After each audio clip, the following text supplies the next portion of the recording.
Tahukah kalian menurut survei 70% siswa di Indonesia memiliki tingkat literasi di bawah standar minimum yang telah ditentukan?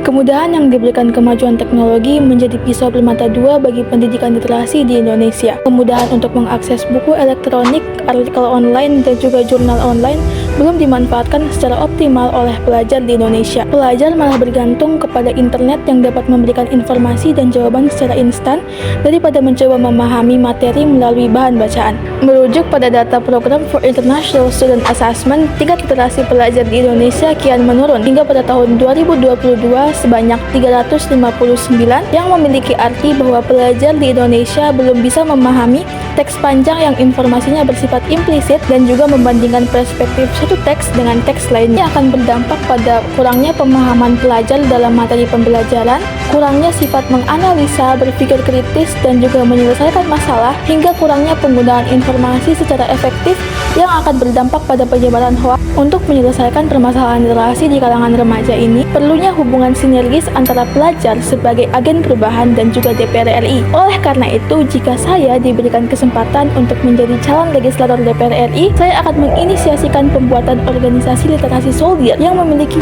3 fungsi utama. Yang pertama, approach, adapt, dan juga access.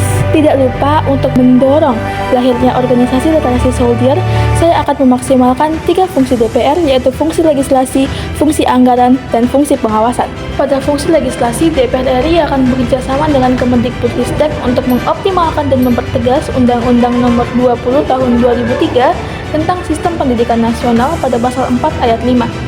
Juga Peraturan Menteri Pendidikan dan Kebudayaan Nomor 23 Tahun 2015 untuk mendorong lahirnya organisasi literasi soldier. Pada fungsi anggaran, DPR RI akan bekerjasama dengan Dinas Pendidikan dan Kebudayaan daerah untuk mengalokasikan dana APBN dengan tujuan menjalankan organisasi literasi soldier, memberikan anggaran kepada Dinas Perpustakaan dan Arsip daerah untuk menambahkan koleksi buku yang menarik dan berkualitas sesuai dengan perkembangan zaman. Pada fungsi pengawasan, dilakukannya pengawasan intensif terhadap pelaksanaan program literasi soldier.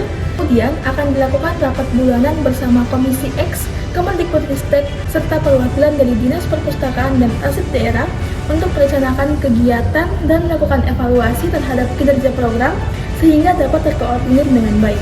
Pemahaman tentang pentingnya literasi merupakan bekal awal untuk mencetak penerus bangsa yang berwawasan luas dan juga inovatif demi terciptanya pendidikan berkualitas untuk generasi cerdas wujudkan Indonesia Emas 2045. Saya, Nur Fitri Anissa dari daerah pilihan Papua, siap mengikuti kegiatan Parlemen Remaja 2024.